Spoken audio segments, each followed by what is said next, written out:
स्मारक नहीं अस्पताल चाहिए, इम्तियाज जलील के फेसबुक पेज पर की गई रिपोस्ट।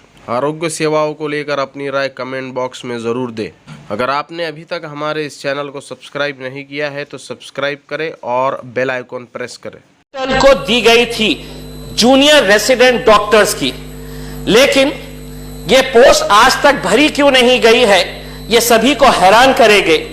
2012 में मेडिकल डिपार्टमेंट ने एक जीआर निकालकर यह कहा कि ये 97 जूनियर रेसिडेंट डॉक्टर्स की जो पोस्ट है ये आप भर सकते हैं।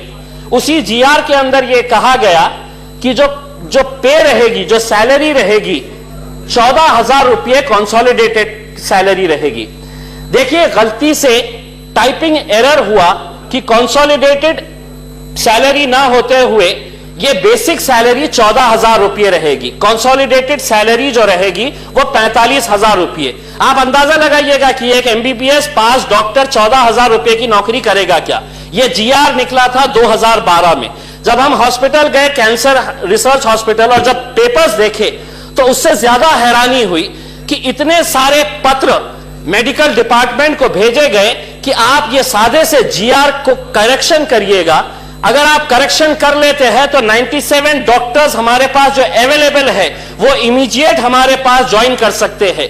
लेकिन 2012 से लेके आज 2015 है, वो छोटा सा एक जीआर भी करेक्ट होके नहीं आया है। मेरे हिसाब से कौन डॉक्टर 14,000 रुपये की नौकरी में ज्वाइन करेगा? क्या यह मेडिकल डिपार्टमेंट के सेक्रेटरी की जिम्मेदारी नहीं है? क्या यह मेडिकल मिनिस्टर की यह जिम्मेदारी नहीं है कि एक छोटा सा मिस्टेक एक जीआर के अंदर आ जाता है और 3 साल तक हम सिर्फ खतो किताबात करते रहते हैं कि ऐसा क्यों हो रहा है? अध्यक्ष जी, एक दूसरी बात मैं बताना चाहता हूं कि पिछली सरकार में हर एक जिले को वुमेन एंड चाइल्ड हॉस्पिटल के लिए 45 करोड़ रुपए का बजट दिया गया। दूसरे जिलों में यह अस्पताल तैयार हो गया। औरंगाबाद में यह है कि औरंगाबाद को भी एक वुमेन एंड चाइल्ड हॉस्पिटल दिया गया था। 45 करोड़ रुपए इसके लिए सैंक्शन किए गए। लेकिन पिछले 2 सालों से आप देखेंगे कि सिविल सर्जन डिस्ट्रिक्ट कलेक्टर को पत्र लिखता है, डिस्ट्रिक्ट कलेक्टर रिप्लाई करता है सिविल सर्जन को, और दोनों ही अगर पूरे लेटर्स पे नजर डालें तो दोनों ही इस नतीजे पर पहुंचते हैं कि औरंगाबाद में 7 एकड़ जमीन इस अस्पताल के लिए नहीं मिल रही है। 7 एकड़ जमीन चाहिए, 45 करोड़ रुपया पड़ा हुआ है, लेकिन सरकार के पास 7 एकड़ जमीन नहीं मिल रही है।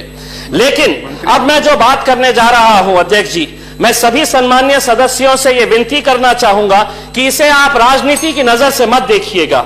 मैं आपको यह बताना चाहता हूं कि अगर एक हॉस्पिटल के लिए 7 एकड़ जमीन नहीं मिलती है, वहीं आज की सरकार में बैठे एक मंत्री आते हैं और वहां पर उसी औरंगाबाद शहर में आदरणीय गोपीनाथ मुंडे जी के नाम के ऊपर एक स्मारक बनना चाहिए, उसके लिए सरकारी जमीन फौरन अलॉट कर दी जाती है।